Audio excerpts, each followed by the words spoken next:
Hello students, welcome to my YouTube channel employment वाला। तो students, आज हम देखने वाले हैं मूमल करंट जीके, जो कि द्विमासिक का पत्रिका आई थी, जो अंक 85 है। ये अपने अगस्त 2022 में अभी ये पब्लिश की गई है, जिसमें हम देखेंगे करंट अफेयर्स जून जुलाई 2022 के। तो ये अब नया इनिशिएटिव चालू किया है मैंने, तो आई होप आप लोगों को पसंद आएगा। इसमें अपन देखेंगे विशेष आकर्षण 15वां राष्ट्रपति चुनाव संपन्न, द्रौपदी मुर्मू बनी देश की पहली आदिवासी महिला राष्ट्रपति। 22वें कॉमनवेल्थ खेलों का आयोजन 2022, ब्रिक्स शिखर सम्मेलन G7 शिखर सम्मेलन 2022, इनकी रिगार्डिंग न्यूज़ देखेंगे। Travel and leisure magazine top 10 शहरों में उदयपुर जयपुर शामिल। अवनी लेखरा बनी शूटर नंबर 1। 68वें राष्ट्रीय फिल्म पुरस्कार घोषित। PV सिंधु ने जीता सिंगापुर ओपन बैडमिंटन खिताब। नीरज चोपड़ा ने विश्व एथलेटिक्स में जीता रजत पदक। सिनी सेट्टी बनी Femina Miss India 2022। Rubal Shekhawat रही फर्स्ट रनर अप। 44वां चेस ओलंपियाड चेन्नई में आयोजित। तो स्टूडेंट्स, ये सब हम पढ़ने वाले हैं इस बुक के अंदर, मूमल करंट जी के। और आई होप आप लोगों को मेरे वीडियोस पहले के जो भी है पसंद आ रहे होंगे। हमने सीरीज़ चलाई थी राजस्थान जी के जिला दर्शन, तो उसमें मैंने वीडियोस अपलोड किए हैं और आगे भी वीडियोस आएंगे। तो जिन्होंने नहीं देखा तो मेरे चैनल पर जाके प्लेलिस्ट बनी हुई होगी, तो वहाँ आप जाके देख सकते हो। और क्लास 6 से क्लास 12 तक के राजस्थान बोर्ड की जो बुक्स आती है उनके वस्तुनिष्ठ प्रश्नोत्तरी हमने कर रखी है, तो वो भी आप देख सकते हो। क्लास 6 से क्लास 12 तक के जितने भी इंपॉर्टेंट MCQs है हमने सारे कवर अप कर लिए थे। तो आज हम मूमल करंट जीके पढ़ेंगे। इसमें हम देखने वाले हैं, आज हम देखेंगे राजस्थान परिदृश्य।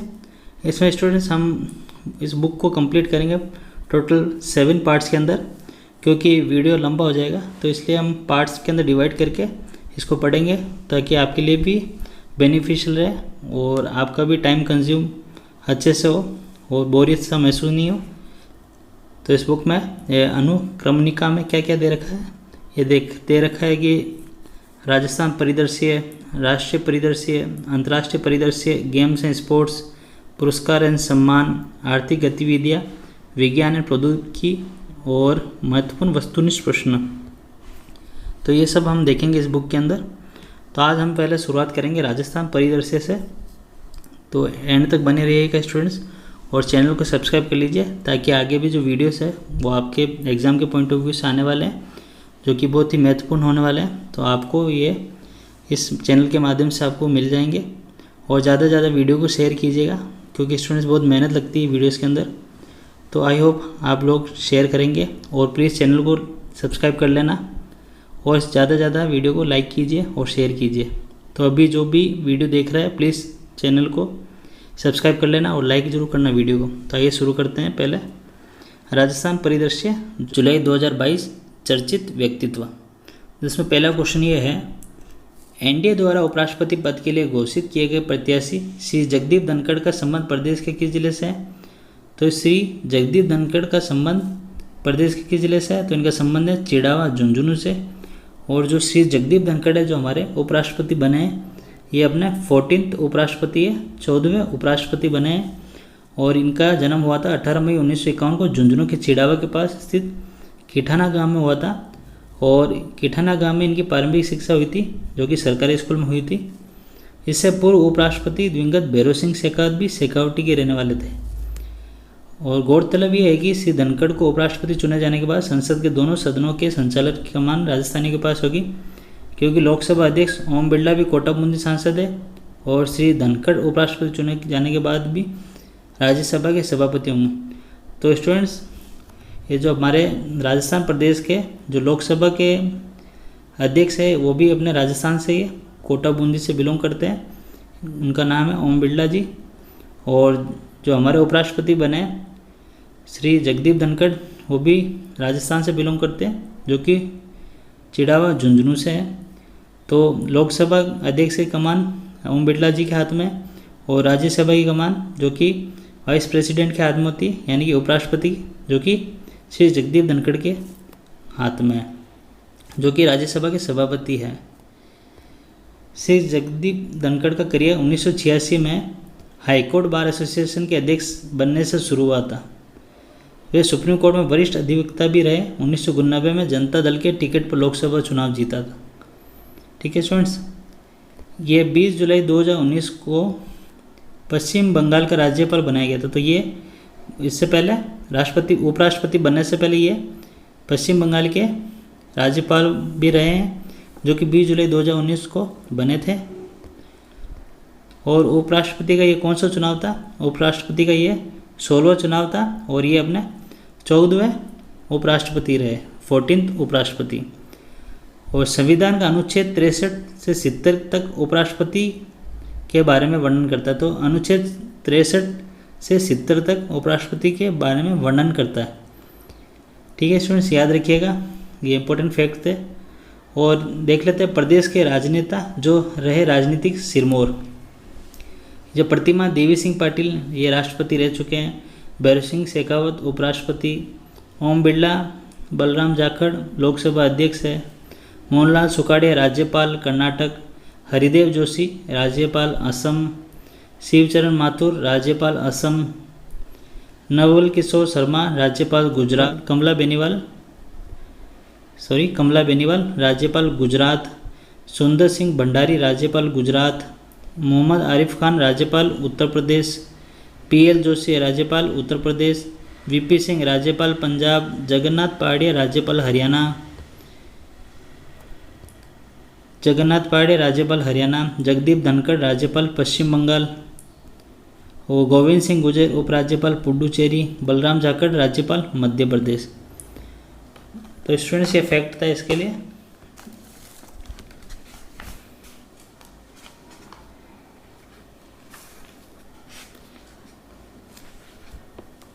और जो उपराष्ट्रपति चुनाव हुए थे तो इनके विपक्ष में कौन प्रत्याशी थी? इन विपक्ष में थी मार्गरेट अल्वा। उपराष्ट्रपति चुनाव में विपक्ष की प्रत्याशी थी, ये राजस्थान की राज्यपाल रही है। तो ये राजस्थान की राज्यपाल भी रही है मार्गरेट अल्वा।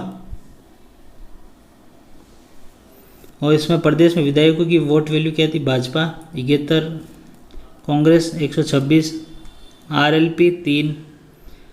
झुंझुनू सांसद नरेंद्र कुमार उपराष्ट्रपति पद के प्रत्याशी जगदीप धनखड़ के प्रस्तावक बने। तो प्रस्तावक कौन बने थे? ये बने थे झुंझुनू सांसद नरेंद्र कुमार। और भैरव सिंह शेखावत के अलावा राज्य के 4 मुख्यमंत्री ऐसे रहे जो विभिन्न राज्यों के गवर्नर बने। 17 साल तक मुख्यमंत्री के रूप में राज्य की बागडोर संभालने वाले मोहनलाल सुखाड़िया कर्नाटक के राज्यपाल रहे। पूर्व मुख्यमंत्री हरिदेव जोशी और शिवचरण माथुर असम के राज्यपाल रहे। जगन्नाथ पहाड़िया ने हरियाणा के राज्यपाल के रूप में संवैधानिक जिम्मेदारी निभाई। तो स्टूडेंट्स इसमें से इम्पोर्टेंट थे जो मैंने आपको बता दिए। आइए बढ़ते हैं नेक्स्ट क्वेश्चन की तरफ। पुस्तक गीता उपनिषद के लेखक कौन है जिसका विमोचन 26 जुलाई को प्रधान न्यायाधीश NV रमन्ना द्वारा किया गया? तो पुस्तक गीता विज्ञान उपनिषद के लेखक कौन थे? इनके लेखक है अपने गुलाब कोठारी। राजस्थान पत्रिका के प्रधान संपादक गुलाब कोठारी की पुस्तक गीता विज्ञान उपनिषद का विमोचन न्यू दिल्ली में सुप्रीम कोर्ट के मुख्य न्यायाधीश NV रमन्ना एवं लोकसभा अध्यक्ष ओम बिरला द्वारा किया गया। गीता संपूर्ण जीवन का सार है। ठीक है स्टूडेंट्स, याद रखिएगा। गीता विज्ञान उपनिषद के लेखक कौन है? तो इनके लेखक है गुलाब कोठारी। नेक्स्ट क्वेश्चन, प्रदेश के किस युवती ने मिस इंडिया 2022 में फर्स्ट रनर अप खिताब जीता है? तो यह थी रूबल शेखावत। जयपुर की रूबल शेखावत ने जुलाई 2022 में आयोजित मिस इंडिया 2022 प्रतियोगिता में फर्स्ट रनर अप का ताज पहनकर प्रदेश का नाम रोशन कर दिया। कर्नाटक की सिन्नी शेट्टी ने वर्ष 2022 की फेमिना मिस इंडिया का खिताब जीता है। तो ये अपने प्रदेश की रूबल शेखावत ने मिस इंडिया 2022 में फर्स्ट रनर अप खिताब जीता है। और फर्स्ट कौन आई थी? ये आई थी कर्नाटक की सिन्नी शेट्टी ने वर्ष 2022 की फेमिना मिस इंडिया का खिताब जीता है। तो अपने रनर अप आए रूबल शेखावत और जो विनर है अपने कर्नाटक की सिन्नी शेट्टी, याद रखिएगा। नेक्स्ट क्वेश्चन, प्रदेश के किसान जिन्हें 16 जुलाई 2022 को जगजीवन राम अभिनव एवं इनोवेटिव फार्मर राष्ट्रीय अवार्ड प्रदान किया गया, तो ये कौन थे? तो ये थे अपने सुरेंद्र अवाना। राजस्थान के प्रगतिशील किसान सुरेंद्र अवाना को कृषि एवं पशुपालन में किए गए नवाचारों के लिए जगजीवन राम अभिनव एवं इनोवेटिव फार्मर राष्ट्रीय अवार्ड से सम्मानित किया गया। तो किससे सम्मानित किया गया था? सुरेंद्र अवाना को। ये जयपुर जिले के बहराना में खेती एवं पशुपालन करने वाले अवाना को 16 जुलाई 2022 को सम्मान भारतीय कृषि अनुसंधान परिषद के 94वें स्थापना दिवस पर विज्ञान भवन न्यू दिल्ली में आयोजित एक समारोह में कृषि मंत्री नरेंद्र सिंह तोमर, तो ये कृषि मंत्री याद रखिएगा नरेंद्र सिंह तोमर, कृषि राज्य मंत्री पुरुषोत्तम रूपाला व कैलाश चौधरी ने प्रदान किया। अवानों को अभी तक राष्ट्रीय स्तर के कितने 7 एवं राज्य स्तर पर अनेकों सम्मान मिल चुके हैं। तो स्टूडेंट्स याद रखिए जगजीवन राम अभिनव एवं इनोवेटिव फार्मर राष्ट्रीय अवार्ड प्रदान किया गया। किसे प्रदान किया गया? ये किया गया सुरेंद्र अवाना को। ठीक है स्टूडेंट्स, नेक्स्ट क्वेश्चन। 3 जुलाई 2022 को राजस्थान स्वास्थ्य विज्ञान विश्वविद्यालय के नए कुलपति कौन बने? तो ये RUHS जयपुर के जो न्यू कुलपति कौन बने? तो ये बने हैं अपने डॉक्टर सुधीर भंडारी। डॉक्टर सुधीर भंडारी को राजस्थान स्वास्थ्य विज्ञान विश्वविद्यालय मेडिकल यूनिवर्सिटी का नया कुलपति बनाया गया। इनके साथ ही डॉक्टर राजीव बगरहट्टा को Sawai Mansingh medical college SMS का नया प्राचार्य बनाया गया है।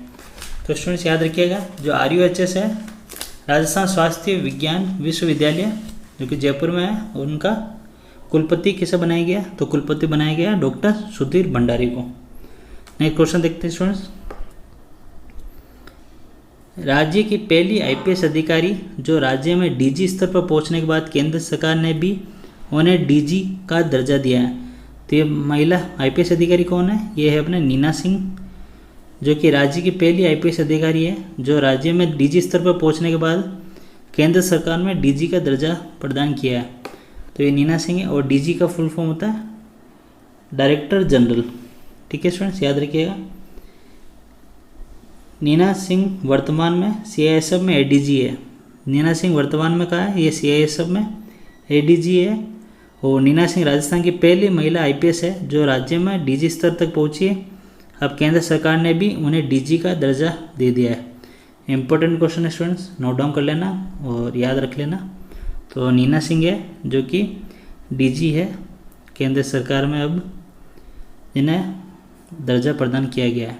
Next question. राजस्थान के तंबाकू नियंत्रण कार्यक्रम NTCP के राज्य नोडल अधिकारी जिन्हें नेशनल स्टीयरिंग कमेटी में सदस्य नामित किया गया है, तो ये कौन है? तो ये है अपना डॉक्टर SN धौलपुरिया। राज्य सरकार द्वारा प्रदेश को तंबाकू मुक्त करने के लिए संचालित की जा रही गतिविधियों को केंद्र सरकार द्वारा कई बार सराहा जा चुका है। अब राजस्थान में राष्ट्रीय तंबाकू नियंत्रण कार्यक्रम NTCP के राज्य नोडल अधिकारी डॉक्टर SN धौलपुरिया को नेशनल स्टीयरिंग कमेटी में सदस्य नामित किया गया। NTCP के देश भर में प्रभावी क्रियान्वयन, मूल्यांकन, मॉनिटरिंग और समीक्षा के लिए केंद्रीय स्वास्थ्य एवं परिवार कल्याण मंत्रालय ने इस राष्ट्रीय स्टीयरिंग कमेटी का गठन किया। तो किसने किया गठन? ये किया है केंद्रीय स्वास्थ्य एवं परिवार कल्याण मंत्रालय ने। ठीक है, राज्य सरकार द्वारा चलाए गए 100 दिवसीय तंबाकू मुक्त राजस्थान अभियान की केंद्र सरकार और विश्व स्वास्थ्य संगठन द्वारा सराहना की गई है। केंद्र सरकार ने अन्य राज्यों को राजस्थान मॉडल लागू करने के लिए कहा है। तो NTCP के राज्य नोडल अधिकारी जिन्हें नेशनल स्टीयरिंग कमेटी में सदस्य नामित किया गया, तो ये कौन है? Doctor SN Dhaulpuriya. याद रखिएगा students. Next question. Doctor Beena Meena बनी नासा में वैज्ञानिक। तो दौसा के सिकराय उपखंड के कोरडा कला गांव की बेटी डॉक्टर बीना मीना का चयन अंतरिक्ष अनुसंधान केंद्र नासा में वैज्ञानिक पद पर हुआ। डॉक्टर बीना ने अमेरिका के जॉर्जिया स्टेट यूनिवर्सिटी एटलांटा से department of physics and astronomy में PhD प्राप्त हुई है। डॉक्टर बीना मीना सितंबर से नासा में सेवाएं देगी। तो ये सितंबर में नासा में सेवाएं देगी। तो ये नासा में वैज्ञानिक बनी है। कौन बनी है? डॉक्टर बीना मीना। याद रखिएगा। Next question. रक्षा जैन।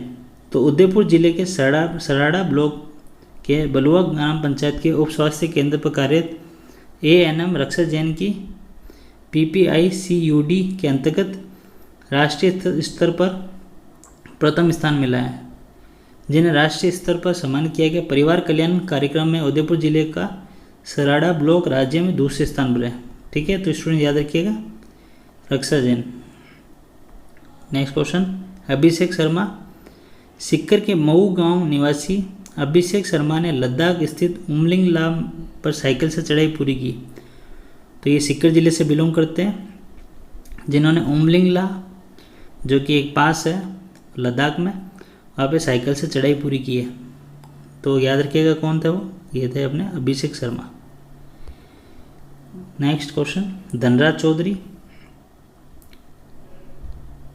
28 जुलाई से 8 अगस्त 2022 तक इंग्लैंड के बर्मिंघम में खेले जाने वाले कॉमनवेल्थ गेम्स में टेबल टेनिस जूरी के चेयरमैन का दायित्व धनराज चौधरी को दिया गया।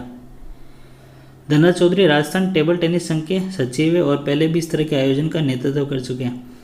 तो स्टूडेंट्स, बर्मिंघम में कॉमनवेल्थ गेम्स हुए थे और जिसमें टेबल टेनिस जूरी के लिए चेयरमैन का दायित्व किसको दिया गया, ये दिया गया अपने धनराज चौधरी को। तो याद रखिएगा कॉमनवेल्थ गेम्स कहाँ हुए थे, ये हुए थे बर्मिंघम में, और टेबल टेनिस जूरी का चेयरमैन का दायित्व किसे दिया गया, ये दिया गया धनराज चौधरी को। ठीक है students. Next question, doctor Jogendra Sharma. Bharatpur के डॉक्टर जोगेंद्र शर्मा का इंडियन नर्सिंग काउंसिल का उपाध्यक्ष बनाया गया है।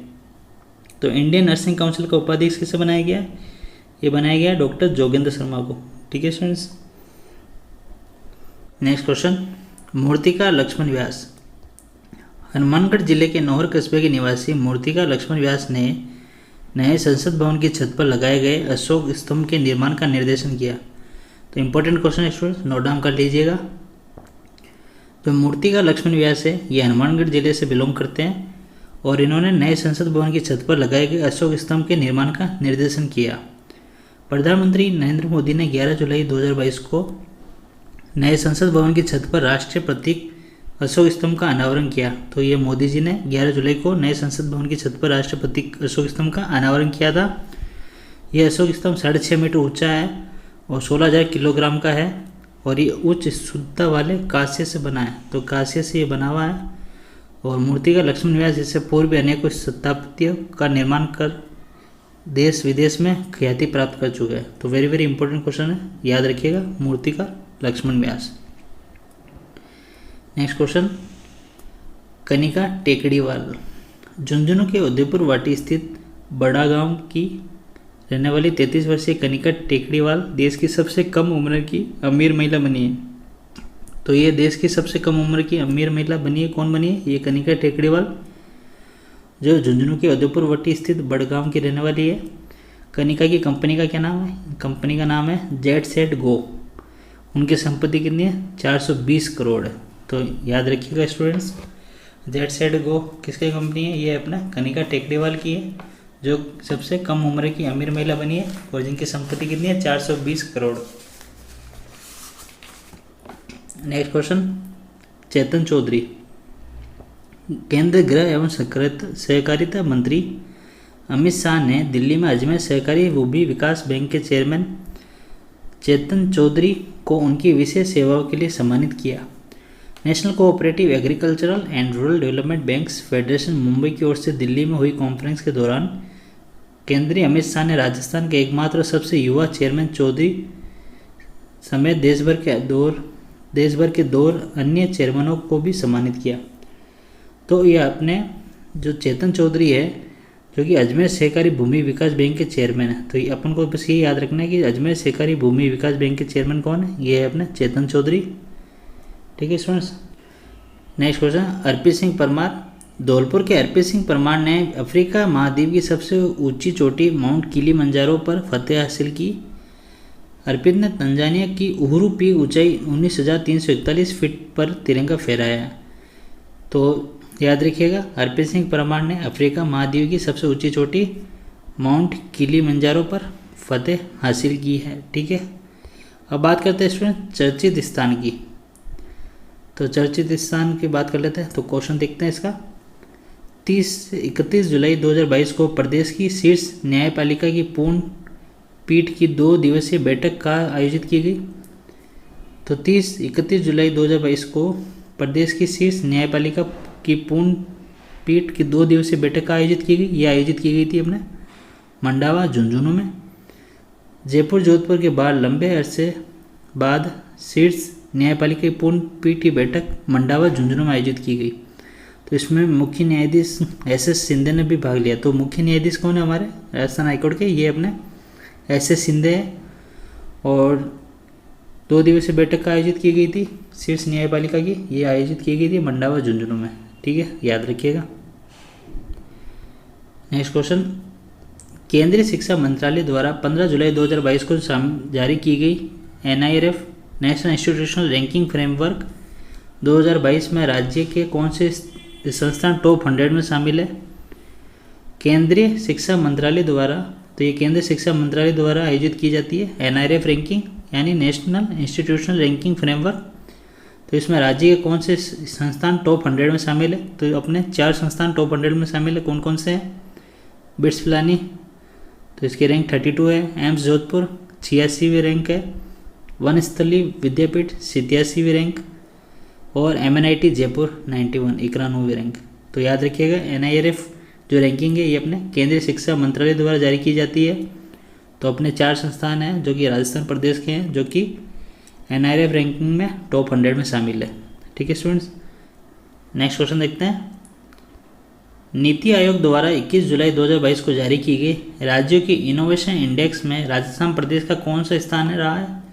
तो नीति आयोग द्वारा 21 जुलाई 2022 को जारी की गई राज्यों की इनोवेशन इंडेक्स में राजस्थान प्रदेश का कौन सा स्थान रहा है? तो राजस्थान प्रदेश का इनोवेशन इंडेक्स में 12वां स्थान रहा है। और इंडेक्स किसके द्वारा जारी की जाती है? इनोवेशन इंडेक्स ये जारी की जाती है नीति आयोग के द्वारा। तो याद रखिएगा स्टूडेंट, नीति आयोग के द्वारा इनोवेशन इंडेक्स जारी की जाती है। राजस्थान प्रदेश का कौन सा स्थान रहा है? अपना रहा 12वां स्थान। नीति आयोग की ओर से जारी इनोवेशन इंडेक्स में राज्यों की श्रेणी में एक बार फिर कर्नाटक ने बाजी मार ली है। और उत्तर पूर्व और पहाड़ी राज्यों में मणिपुर और केंद्र शासित प्रदेशों की सूची में चंडीगढ़ अव्वल रहा है। तो स्टेट के हिसाब से देखें तो कर्नाटक ने बाजी मारी, और सेंट्रल गवर्नमेंट स्टेट के हिसाब से देखें तो चंडीगढ़ अव्वल रहा है। भारत नवाचार सूचकांक के 30वें संस्करण का नीति आयोग के उपाध्यक्ष सुमन बेरी ने जारी किया। तो सुमन बेरी ने जारी किया था यह संस्करण। तो याद रखिएगा, इस सूचकांक में राज्यों की सूची में तेलंगाना दूसरे नंबर पे, हरियाणा तीसरे, राजस्थान 12वें नंबर पर आया, और मध्य प्रदेश 13वें व छत्तीसगढ़ अंतिम 17वें स्थान पर आया। तो याद रखिएगा स्टूडेंट्स। नेक्स्ट क्वेश्चन देखते हैं। उदयपुर स्थित किस झील को हाल ही में संरक्षित घोषित किया गया है? तो उदयपुर स्थित कौन सी झील है जिसको हाल ही में संरक्षित घोषित किया गया? तो ये झील है अपने पिछोला झील। उदयपुर स्थित पिछोला झील को 24 मई 2022 को संरक्षित घोषित कर दिया गया है। अब झील की गतिविधियां संरक्षण अधिनियम के दायरे में होगी। फतेह सागर और उदय सागर झील पहले से राजस्थान झील संरक्षण प्राधिकरण अधिनियम 2015 के तहत संरक्षित है। तो कौन सी झील को किया गया? पिछोला झील को। और इनसे पहले संरक्षित किस किस को कर रखा? फतेह सागर और उदय सागर झील को। तो याद रखिएगा। नेक्स्ट क्वेश्चन की तरफ बढ़ते हैं। 30 जुलाई 2022 को नई दिल्ली में आयोजित समारोह में एग्रीकल्चरल इंफ्रास्ट्रक्चर फंड योजना में राइजिंग स्टेट के रूप में दूसरे स्थान प्राप्त करने हेतु पुरस्कृत किया गया। तो किसे किया गया था? ये अपने किया गया था राजस्थान को। नई दिल्ली में 30 जुलाई 2022 को आयोजित समारोह में केंद्रीय कृषि मंत्री नरेंद्र तोमर एवं कृषि राज्य मंत्री कैलाश चौधरी ने प्रदेश के प्रमुख सचिव कृषि दिनेश कुमार तथा रजिस्ट्रार सहकारिता मुक्तानंद अग्रवाल को पुरस्कार दिया।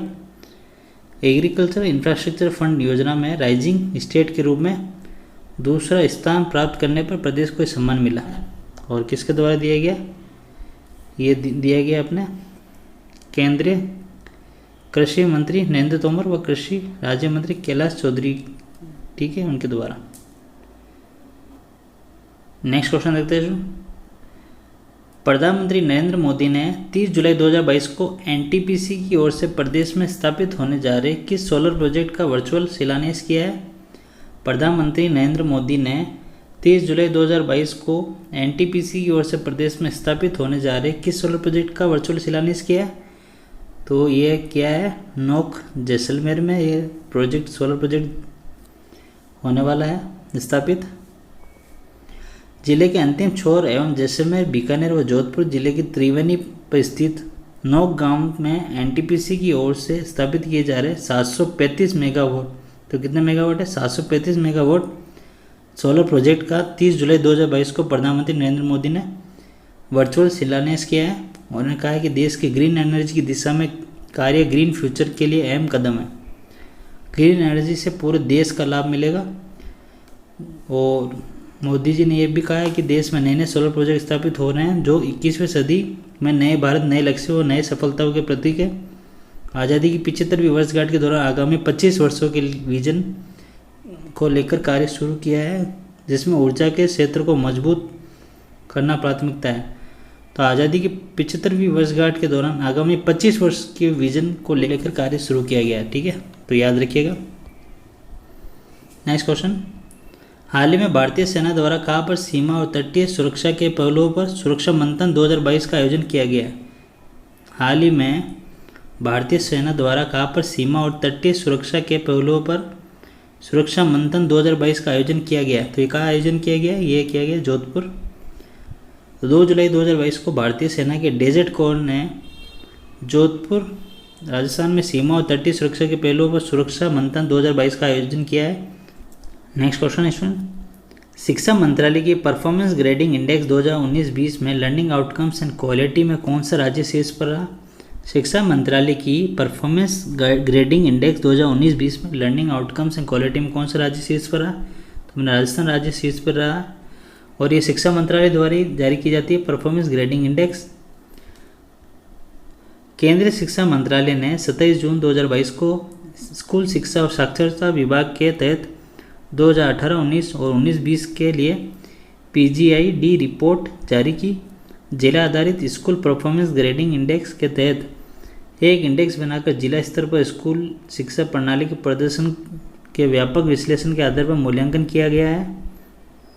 राज्य स्तर पर परफॉर्मेंस ग्रेडिंग इंडेक्स की सफलता के आधार पर जिले के लिए 83 संकेतक आधारित PGID को स्कूली शिक्षा में सभी जिलों के लिए प्रदर्शन को ग्रेड देने के लिए डिजाइन किया गया था।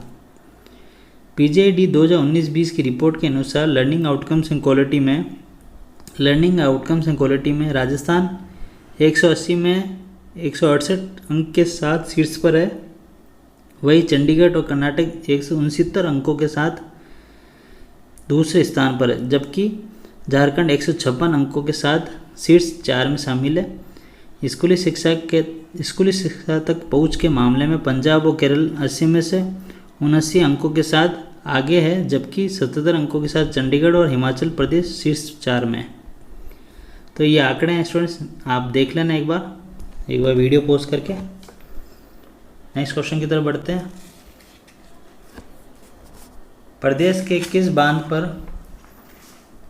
हाइड्रो पंप स्टोरेज सिस्टम से बिजली बनाने की तैयारी की जा रही है? प्रदेश के किस बांध पर हाइड्रो पंप स्टोरेज सिस्टम से बिजली बनाने की तैयारी की जा रही है? तो ये अपने जवाहर सागर बांध है, ये जो कि कोटा में स्थित है। तो वहाँ पे हाइड्रो पंप स्टोरेज सिस्टम से बिजली बनाने की तैयारी की जा रही है। बिजली उत्पादन के लिए अब पहाड़ी पर पानी का स्टोरेज होगा।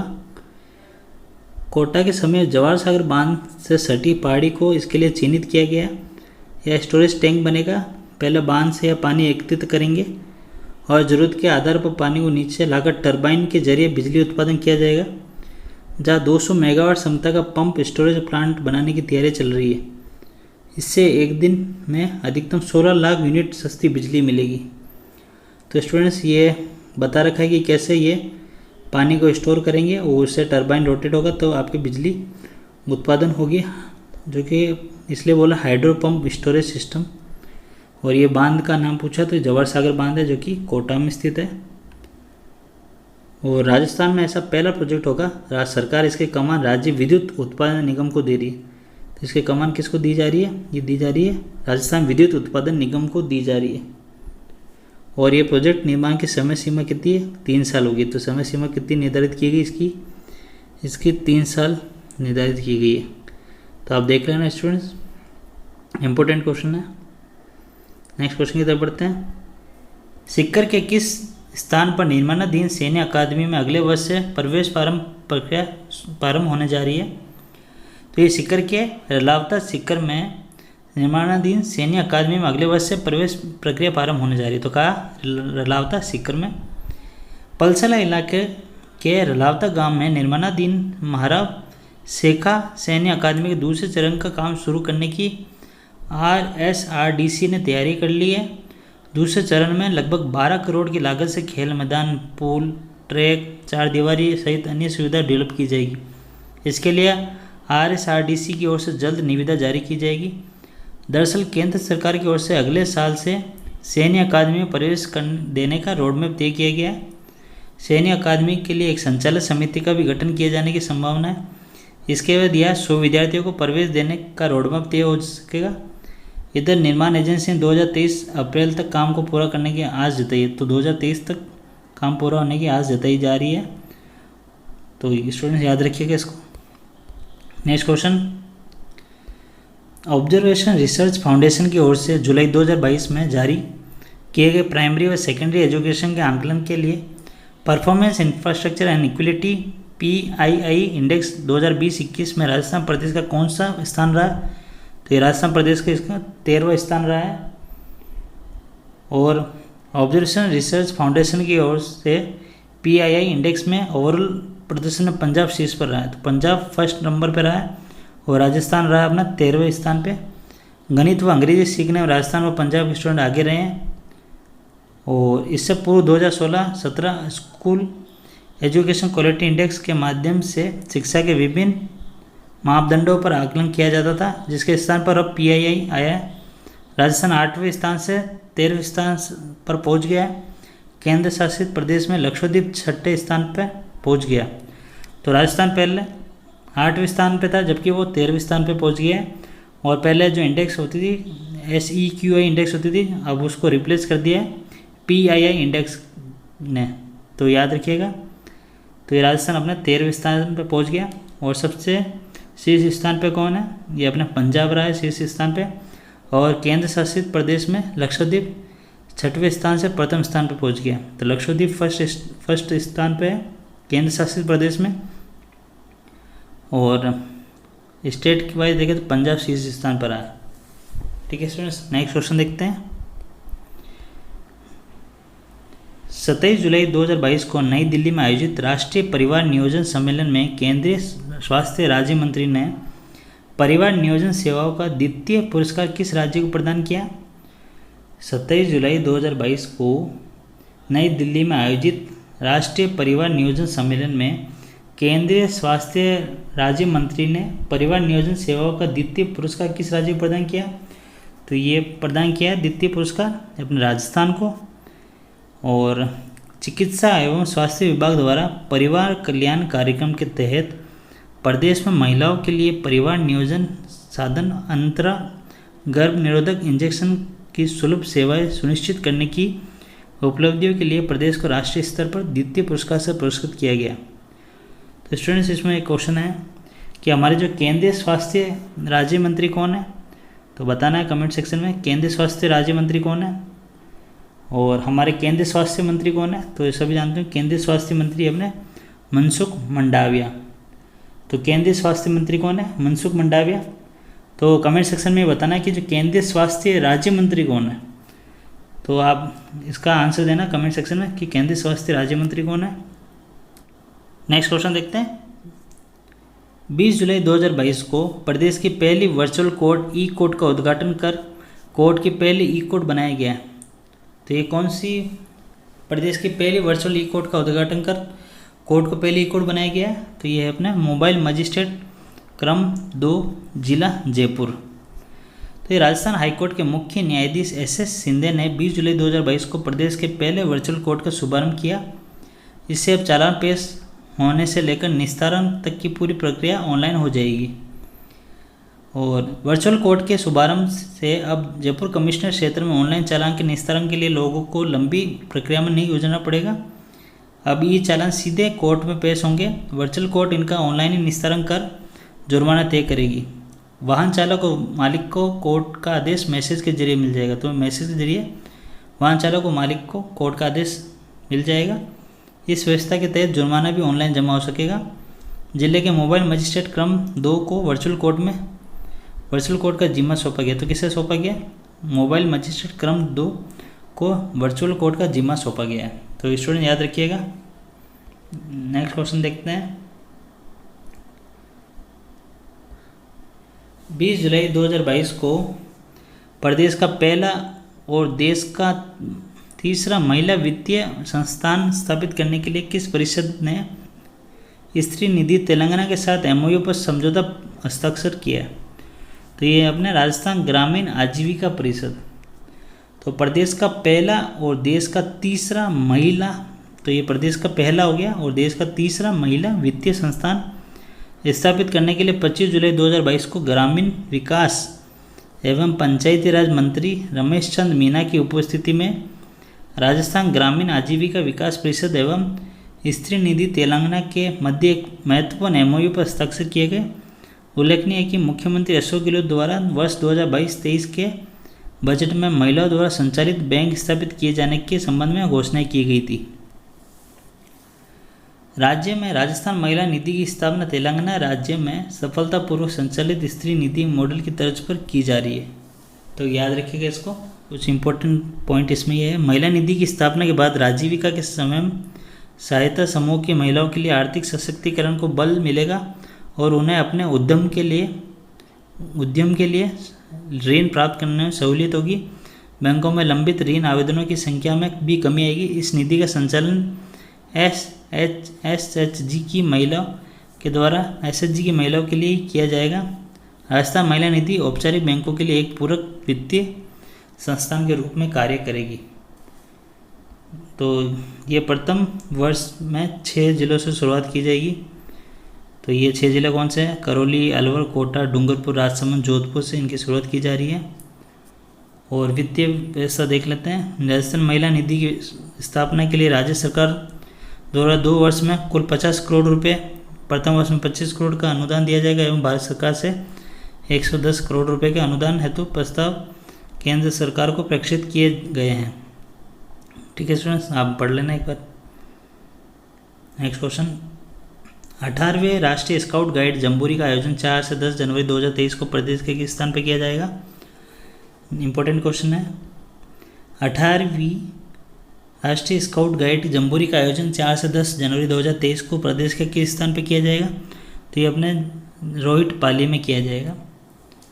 मुख्यमंत्री अशोक गहलोत ने 23 जुलाई 2022 को 18वीं राष्ट्रीय स्काउट गाइड जम्बूरी के पोस्टर का विमोचन किया है।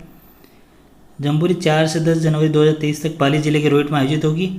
राजस्थान को 66 साल बाद पुनः राष्ट्रीय जम्बूरी को मेजबानी मिली। तो यह 66 साल बाद पुनः राष्ट्रीय जम्बूरी को मेजबानी मिली है।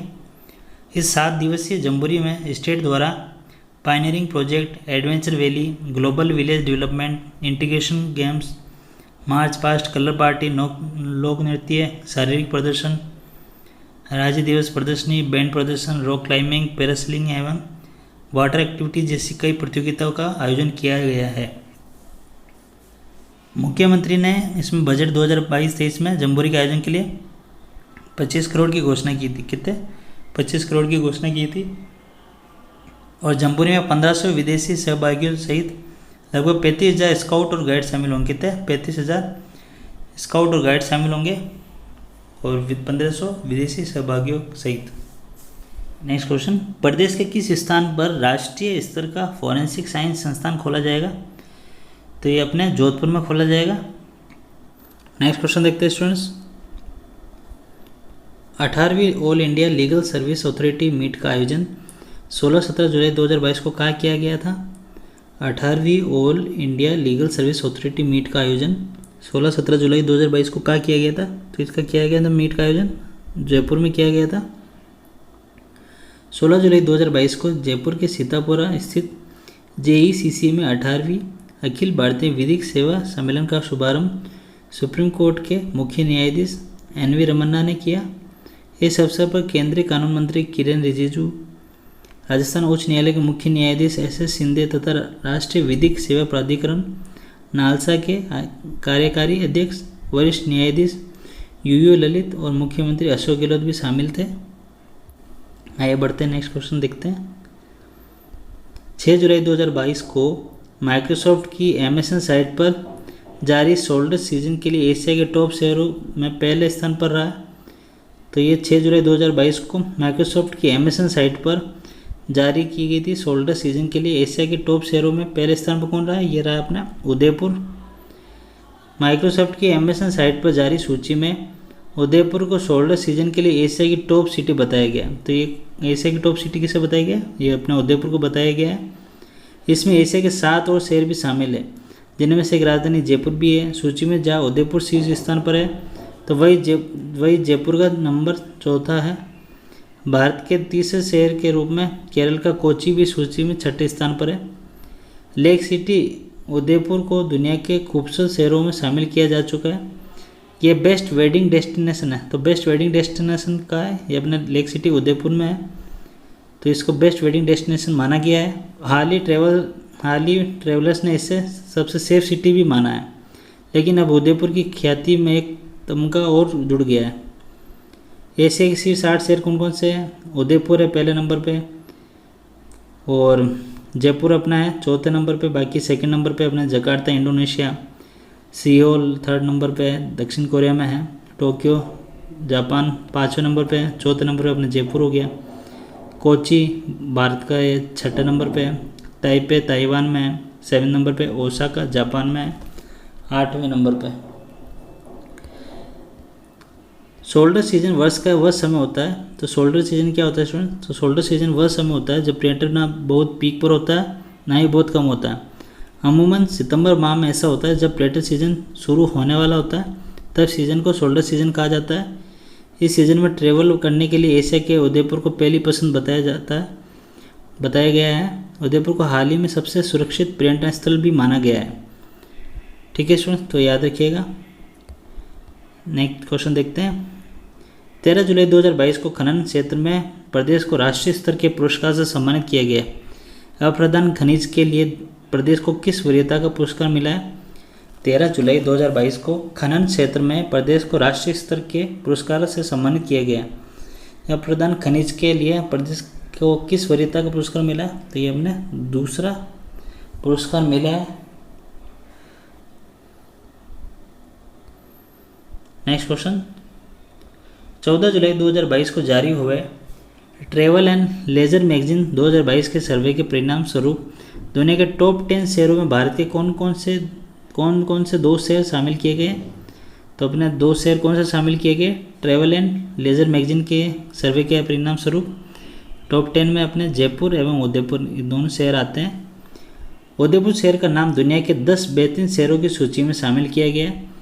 दरअसल ट्रैवल एंड लेजर मैगजीन 2022 के सर्वे के परिणाम जारी हुए हैं। इसमें वर्ल्ड की टॉप 10 बेस्ट सिटीज़ की सूची में भारत के 2 शहर को शामिल किया गया। इनमें जयपुर को 8वां और उदयपुर को 10वां स्थान मिला है। तो जयपुर को 8वां स्थान मिला है और उदयपुर को 10वां स्थान मिला है। नेक्स्ट क्वेश्चन देखते हैं। एयरपोर्ट अथॉरिटी ऑफ इंडिया की ओर से 15 जुलाई 2022 को जारी कस्टमर सेटिस्फेक्शन सर्वे रिपोर्ट जनवरी-जून 2022 में पहले स्थान पर देश का कौन सा एयरपोर्ट रहा है? एयरपोर्ट अथॉरिटी ऑफ इंडिया की ओर से 15 जुलाई 2022 को जारी कस्टमर सेटिस्फेक्शन सर्वे रिपोर्ट जनवरी-जून 2022 में पहले स्थान पर देश का कौन सा एयरपोर्ट रहा है? तो पहले स्थान पर देश का महाराणा प्रताप एयरपोर्ट रहा है, जो कि उदयपुर में स्थित है। लेक सिटी उदयपुर का हाल ही में विश्व के बेहतरीन टॉप 10 शहरों में 10वें और एशिया के 15 शहरों में 5वें स्थान पर रखा गया है। वही अब लेक सिटी उदयपुर की उपलब्धियों में एक खिताब और जुड़ गया है। महाराणा प्रताप एयरपोर्ट देश का टॉप एयरपोर्ट बन गया है। तो अपना महाराणा प्रताप एयरपोर्ट देश का टॉप एयरपोर्ट बन गया है। उदयपुर एयरपोर्ट ने ग्राहक संतुष्टि के मामले में उपलब्धि हासिल की है। दरअसल भारतीय विमानपत्तन प्राधिकरण की ओर से निर्धारित सर्विस क्वालिटी मापदंडों को ध्यान में रखकर साल में 2 बार ग्राहक संतुष्टि सर्वे कराया जाता है। तो साल में कितनी बार? 2 बार ग्राहक संतुष्टि सर्वे कराया जाता है। इसमें जनवरी से जून 2022 के सर्वे के पहले राउंड में उदयपुर एयरपोर्ट ने पहला स्थान प्राप्त किया है। गौरतलब है कि वर्ष 2020 में उदयपुर एयरपोर्ट इस सूची में प्रथम स्थान पर रहा था। वही वर्ष 2021 में भी उदयपुर ने 55 एयरपोर्ट को पछाड़कर पहला स्थान हासिल किया था। तो उदयपुर व रायपुर को मिले सर्वाधिक अंक कितने मिले? 4.99 अंक। अथॉरिटी ने देश भर के कुल 55 एयरपोर्ट का सर्वे कराया था। कितने एयरपोर्ट का? 55 एयरपोर्ट का सर्वे कराया था। इसमें ग्राहक संतुष्टि सूचकांक के आधार पर उदयपुर व रायपुर एयरपोर्ट को सबसे अधिक 4.99 अंक मिले हैं। तो कितने अंक मिले थे? 4.99। तो याद रखिएगा महाराणा प्रताप एयरपोर्ट उदयपुर, जो कि बेस्ट एयरपोर्ट माना गया है, जो कि प्रदेश में पहले स्थान पर है। ठीक है स्टूडेंट्स, नेक्स्ट क्वेश्चन देखते हैं। 16 जुलाई 2022 को मुख्य न्यायाधीश सुप्रीम कोर्ट द्वारा किस स्थान पर डिजिटल संग्रहालय का लोकार्पण किया गया? 16 जुलाई 2022 को मुख्य न्यायाधीश सुप्रीम कोर्ट द्वारा किस स्थान पर डिजिटल संग्रहालय का लोकार्पण किया गया? ये किया गया अपने राजस्थान विधानसभा। तो मुख्य न्यायाधीश NV रमन्ना ने विधानसभा में डिजिटल संग्रहालय का लोकार्पण किया। किसने किया था?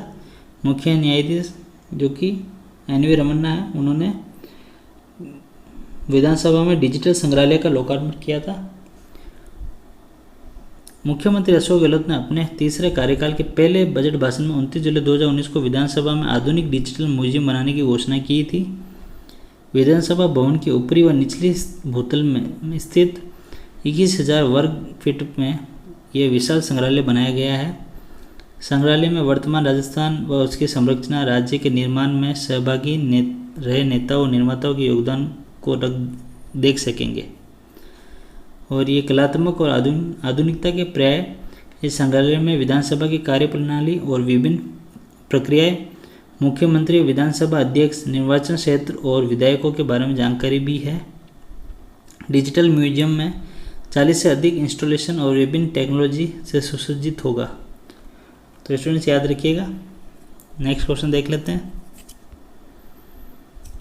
उत्तर क्षेत्रीय परिषद की 30वीं बैठक का आयोजन 9 जुलाई 2022 को कहाँ हुआ? उत्तर क्षेत्रीय परिषद की 30वीं बैठक का आयोजन 9 जुलाई 2022 को कहाँ हुआ था? जयपुर जिले में हुआ था। स्टूडेंट्स नेक्स्ट देख लेते हैं क्वेश्चन। प्रदेश का पहला MEMU train main line electric multi unit coach maintenance depot कहाँ बनाया जाएगा?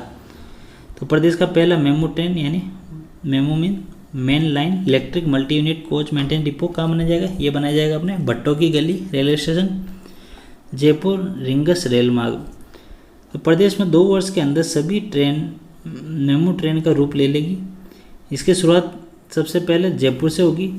मेमू यानी main line electric multi unit train DEMU train के मुकाबले अत्यधिक आधुनिक होती है। इनमें दोनों छोरों पर विद्युत इंजन लगे होते हैं, यानी कि ट्रेन के आगे के हिस्से में और पीछे के हिस्से में दोनों तरफ ये अपने इलेक्ट्रिक इंजन लगे हुए होंगे। इन ट्रेनों के रखरखाव के लिए रेलवे बोर्ड द्वारा जयपुर रिंगस रेल मार्ग स्थित भट्टो की गली रेलवे स्टेशन पर green field integrated rolling stock depot बनाया जाएगा। तो ये अपने जयपुर रिंगस रेल मार्ग स्थित भट्टो की गली रेलवे स्टेशन पर green field integrated rolling stock depot बनाया जाएगा। तो याद रखिएगा स्टूडेंट्स, ये इंपॉर्टेंट क्वेश्चन है। नेक्स्ट क्वेश्चन देखते हैं। महाराजा गंगा सिंह विश्वविद्यालय कहाँ स्थित है? जिसमें मुख्यमंत्री अशोक गहलोत द्वारा 15 जुलाई 2022 को इंडोर स्पोर्ट्स कॉम्प्लेक्स का उद्घाटन किया गया। महाराजा गंगा सिंह विश्वविद्यालय अपने बीकानेर में स्थित है, जहाँ मुख्यमंत्री अशोक गहलोत द्वारा 15 जुलाई 2022 को इंडोर स्पोर्ट्स कॉम्प्लेक्स का उद्घाटन किया गया है। मुख्यमंत्री अशोक गहलोत ने 16.45 करोड़ की लागत से करीब 1000 दर्शक क्षमता वाले वातानुकूलित ऑडिटोरियम का लोकार्पण किया है। इंडोर स्पोर्ट्स कॉम्प्लेक्स के निर्माण में करीब 24.5 करोड़ व्यय हुए। इसमें basketball, volleyball, shooting, table tennis, badminton, judo, कुश्ती, जिम्नास्टिक, योगा, एरोबिक्स आदि की सुविधा उपलब्ध करवाई जाएगी। इसमें 1000 दर्शक के बैठने की दीर्घा भी बनाएगी, तो 1000 दर्शक भी बैठ सकते हैं इसमें। तो ये इंडोर स्पोर्ट्स कॉम्प्लेक्स का उद्घाटन का किया गया ये अपने बीकानेर में है, महाराजा गंगा सिंह विश्वविद्यालय। तो याद रखिएगा स्टूडेंट्स। 11 जुलाई 2022 को मुख्यमंत्री अशोक गहलोत और शिक्षा मंत्री द्वारा शिक्षा विभाग के किस नवीन कार्यक्रम को लॉन्च किया गया? 11 जुलाई 2022 को मुख्यमंत्री अशोक गहलोत और शिक्षा मंत्री द्वारा शिक्षा विभाग के किस नवीन कार्यक्रम को लॉन्च किया गया? तो ये लॉन्च किया गया था हमने राजस्थान के शिक्षा में बढ़ते कदम, RSKBK, राजस्थान के शिक्षा में बढ़ते कदम। तो ये कार्यक्रम को लॉन्च किया गया था। 11 जुलाई 2022 को मुख्यमंत्री अशोक गहलोत ने राजस्थान की शिक्षा में बढ़ते कदम कार्यक्रम को लॉन्च किया था। कोरोना महामारी के कारण स्कूली बच्चों की पढ़ाई के लिए लर्निंग लॉस को पूरा करने के लिए शिक्षा सत्र 2022-23 में कक्षा 1 से 8 तक के लिए रेमेडिएशन कार्यक्रम राजस्थान की शिक्षा में बढ़ते कदम शुरू किया जा रहा है। इस ब्रिज कोर्स में विद्यार्थियों को दक्षता आधारित आसान व आनंदपूर्ण शिक्षण विधि से अध्ययन करवाया जाएगा। साथ ही उन्होंने शिक्षकों, शिक्षा अधिकारियों, अभिभावकों व बच्चों के लिए फील्ड ओरिएंटेशन कार्यक्रम का भी उद्घाटन किया। इसी क्रम में नौनिहालों की शैक्षिक क्षति की भरपाई के लिए वर्ष 2022-23 के बजट में 75 करोड़ के वित्तीय प्रावधान से ब्रिज कोर्स की घोषणा की थी। राजस्थान के शिक्षा में बढ़ते कदम कार्यक्रम के तहत ब्रिज कोर्स में रटने की बजाय सीखने पर बल दिया जाएगा। कक्षा 1 से 8 के लिए प्रथम 3 माह में 4 कालांश तथा शेष संपूर्ण 2 क्लास निर्धारित रहेंगे। 75 लाख से अधिक विद्यार्थियों के लिए दक्षता आधारित कार्य पुस्तिकाएँ तैयार की जाएगी तथा वर्ष में 3 बार दक्षता का आकलन किया जाएगा। नियमित शिक्षक अभिभावक बैठकों के साथ विद्यार्थियों की दक्षता पर आधारित होलिस्टिक रिपोर्ट कार्ड बनाए जाएंगे। कार्यक्रम को प्रभावी ढंग से लागू करने के लिए शिक्षकों की क्षमता संवर्धन के कार्यक्रम संचालित होंगे तथा कक्षा 3 से 8 तक के सभी शिक्षकों के लिए टीचिंग एड ऐप की सुविधा दी जाएगी। कोरोना काल में डिजिटल लर्निंग का महत्व बढ़ा।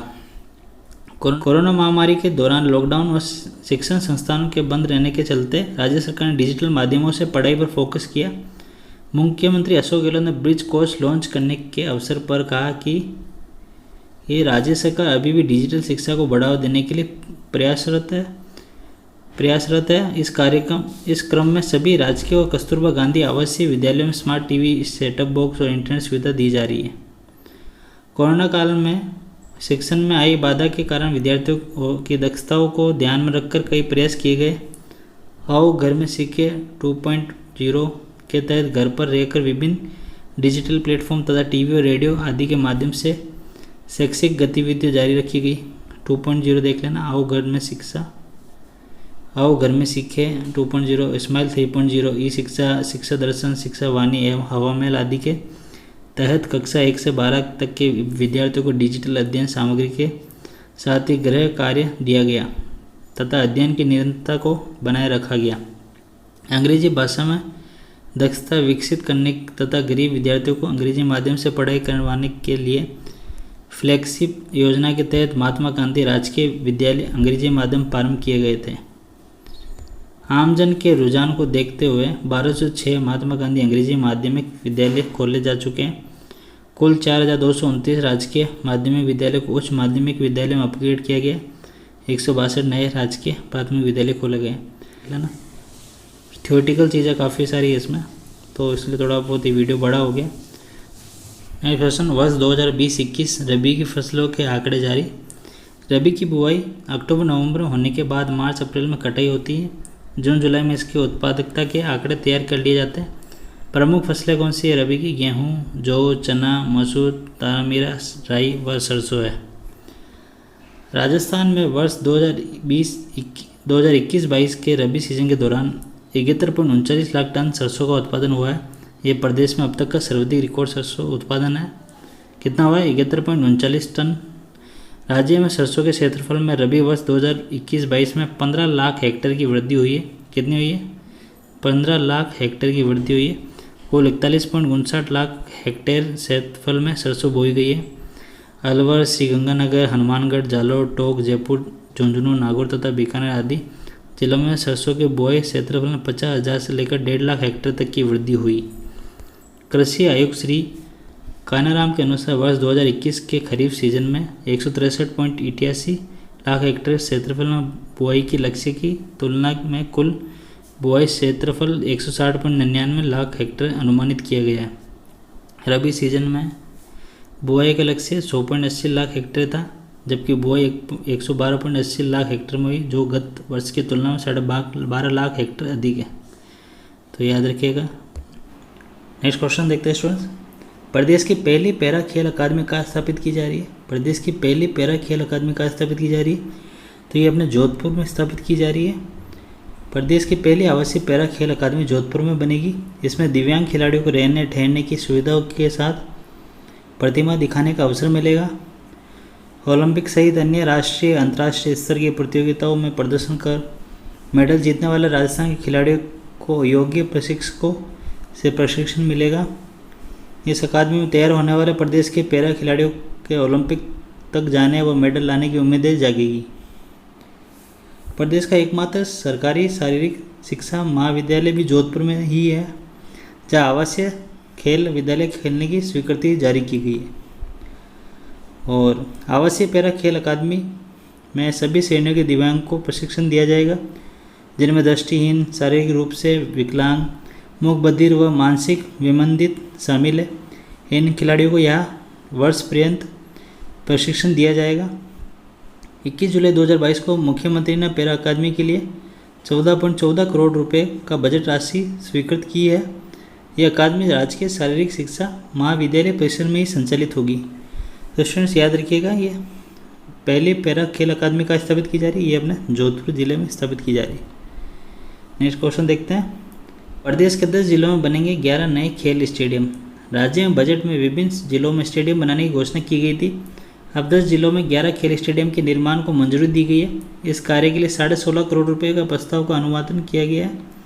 प्रत्येक स्टेडियम के लिए 1.5 करोड़ रुपए का खर्च किए जाएंगे। तो ये नए स्टेडियम अपने कहाँ बनने जा रहे हैं, ये अपने उदयपुर गिरवा, जोधपुर केरू, करौली हिंडौन, सीकर धोद, नागौर में परबतसर, झुंझुनू परशुरामपुरा, अलवर बानसूर, भरतपुर रूपवास, भरतपुर उज्जैन, जयपुर बगरू। तो यहाँ पे ये नए स्टेडियम बनने जा रहे हैं, देख लीजिएगा स्टूडेंट्स आप। ये खेल क्षेत्र में हाल की घोषणा, तो खेल क्षेत्र में हाल की घोषणा ये की गई है कि जो उत्कृष्ट प्रदर्शन करने वाले प्रदेश के 220 खिलाड़ियों को आउट ऑफ टर्न पॉलिसी के तहत राजकीय सेवाओं में नियुक्ति दी गई है। राजस्थान राजकीय भर्ती में खिलाड़ियों के लिए 2% का आरक्षण प्रावधान है। ओलंपिक, पैरा ओलंपिक, एशियन और कॉमनवेल्थ गेम के पदक विजेताओं के साथ अर्जुन और द्रोणाचार्य अवार्डीज को स्पोर्ट्स पर्सन पेंशन देने का निर्णय लिया गया है। ओलंपिक और पैरा ओलंपिक पदक विजेताओं को 25-25 बीघा निःशुल्क भूमि का आवंटित करने का अहम फैसला भी लिया गया है। प्रदेश में 29 अगस्त से राजीव गांधी ग्रामीण ओलंपिक का आयोजन होगा। यह प्रतिभाओं की खोज का बड़ा मंच होगा। पंचायत से राज्य स्तर तक होने वाले इस आयोजन के प्रति खिलाड़ियों के रुझान को देखते हुए रजिस्ट्रेशन पोर्टल 31 जुलाई तक खोला गया है। और प्रदेश के खिलाड़ियों के लिए राजीव गांधी खेल रत्न अवार्ड दिया जाएगा। सवाई मानसिंह स्टेडियम में Rajasthan high performance sports and rehabilitation centre, synthetic hockey, astro turf और बैडमिंटन इंडोर हॉल बनाए गए हैं। तो ये याद रखिएगा स्टूडेंट्स। और सभी नए खेल स्टेडियम में 200 मीटर का cinder, athletic track, basketball court, volleyball, kho kho, kabaddi के मैदान आदि सुविधाएं विकसित की जाएगी। ढांचागत सुविधाओं के रूप में स्टेडियम कार्यालय की बिल्डिंग, टॉयलेट ब्लॉक, ट्यूबवेल, सड़कें और चारदीवारी का निर्माण भी होगा। नेक्स्ट क्वेश्चन देखते हैं। 19 जुलाई 2022 को मुख्यमंत्री अशोक गहलोत ने कहाँ पर बनाए जा रहे श्री जमनालाल बजाज ऑडिटोरियम का वर्चुअल शिलान्यास किया। 19 जुलाई 2022 को मुख्यमंत्री अशोक गहलोत ने कहाँ पर बनाए जा रहे श्री जमनालाल बजाज ऑडिटोरियम का वर्चुअल शिलान्यास किया। तो ये किया था अपने सीकर जिले में। सीकर में 30 करोड़ रुपए की लागत से बनने वाले जमनालाल बजाज ऑडिटोरियम में 800 लोगों के बैठने की क्षमता होगी। 3 हेक्टेयर में फैला ऑडिटोरियम शेखावटी की स्थानीय स्थापत्य कला का अनुपम प्रदर्शन होगा। इसमें आर्ट गैलरी, पुस्तकालय, 22 guest room, 2 banquet hall, multipurpose hall, conference room व ऑफिस का निर्माण होगा। आधुनिक तकनीक के अनुरूप लाइव कार्यक्रम हो सकेंगे। तो इम्पोर्टेंट क्वेश्चन है स्टूडेंट्स, याद रखना ये श्री जमनालाल बजाज ऑडिटोरियम का वर्चुअल शिलान्यास कहाँ किया गया, ये सीकर में किया गया। नेक्स्ट क्वेश्चन देखते हैं। प्रदेश के किस स्थान पर विश्व का अपनी तरह का पहला हाई स्पीड ट्रेनों के लिए डेडिकेटेड टेस्ट ट्रैक बनाया जा रहा है। वेरी वेरी इंपॉर्टेंट क्वेश्चन है, इसको नोट डाउन कर लीजिए स्टूडेंट्स। तो ये अपने प्रदेश के नागौर में विश्व का अपनी तरह का पहला हाई स्पीड ट्रेनों के लिए डेडिकेटेड टेस्ट ट्रैक बनाया जा रहा है। प्रदेश के नागौर जिले में हाई स्पीड ट्रेनों के डेडिकेटेड टेस्ट ट्रैक बनने जा रहा है। राज्य सरकार पूरे विश्व में अपनी तरह के पहले टेस्ट ट्रैक के लिए भूमि आवंटन की प्रक्रिया त्वरित गति से पूरी करेगी। पूरे विश्व में ये पहला इलेक्ट्रीफाइड डेडिकेटेड टेस्ट ट्रैक होगा। इस ट्रैक पर देश और विदेशों की ब्रॉडगेज हाई स्पीड ट्रेनों की टेस्टिंग की जा सकेगी। इससे रेलवे के वैश्विक मानचित्र पर राजस्थान की नई पहचान होगी। नावा में 819 करोड़ की लागत से ट्रैक का निर्माण होगा। ट्रैक की कुल लंबाई 45 किलोमीटर है। तो ट्रैक की लंबाई कितनी? 45 किलोमीटर है। ये ग्रीन प्रोजेक्ट है। सभी स्टेशन सोलर पावर से संचालित होंगे। तो इंपॉर्टेंट क्वेश्चन है, याद रखिएगा स्टूडेंट्स। नेक्स्ट क्वेश्चन की तरफ बढ़ते हैं। भरतपुर जिले का किन 2 तहसीलों की 749 हेक्टेयर भूमि का हाल ही में वन संरक्षण क्षेत्र घोषित किया गया? तो ये है अपने नगर व पहाड़ी। सिकरी व नगर इलाके में स्थित पवित्र आदि बद्री व कंकाचल पर्वत को अब वन विभाग को ट्रांसफर कर दिया गया है। आदेश के अनुसार सिकरी तहसील के 7 राजस्व की 662.25 हेक्टेयर और पहाड़ी तहसील के 2 राजस्व गांव की 87.19 हेक्टेयर जमीन मिलाकर 749.44 हेक्टेयर जमीन वन विभाग को ट्रांसफ़र की गई है। वन विभाग यहाँ पर क्या करेगा? वन विभाग यहाँ पेड़ पौधे लगाएंगे। ध्यातव्य यह है कि वन क्षेत्र में अवैध खनन के खिलाफ प्रदर्शन करते समय बाबा विजयदास ने आत्मदेह का प्रयास किया था, जिससे उनका निधन हो गया था। मामले पर राज्य सरकार ने तुरंत संज्ञान लेते हुए इस क्षेत्र को वन संरक्षित क्षेत्र घोषित कर दिया। तो याद रखिएगा स्टूडेंट्स, ये भरतपुर जिले के एक नगर व पहाड़ी इन 2 तहसीलों की 749 हेक्टेयर भूमि को हाल ही में वन संरक्षित क्षेत्र घोषित किया गया। तो स्टूडेंट्स, आज का लेक्चर हम यही एंड करते हैं। आई होप आपको ये वीडियो पसंद आया होगा, और प्लीज़ ये ज़्यादा से ज़्यादा लोगों के साथ शेयर कीजिएगा। और ये वीडियो थोड़ा लंबा हो गया, तो कल और इसको शॉर्ट करने की कोशिश की जाएगी। और आपको मूमल के टोटल जितने भी पार्ट्स होंगे वो सारे मैं आपको रोज़ करवा दूंगा। टोटल हम 7 पार्ट में इसको देखेंगे। और ज़्यादा से ज़्यादा लोगों के साथ इस वीडियो को शेयर कीजिएगा, और जितना हो सकेगा आगे हम शॉर्ट में बनाने की कोशिश करेंगे। तो आई होप वीडियो अच्छा लगा होगा। लाइक कीजिए, शेयर कीजिए और सब्सक्राइब कीजिए मेरे चैनल को। Thank you.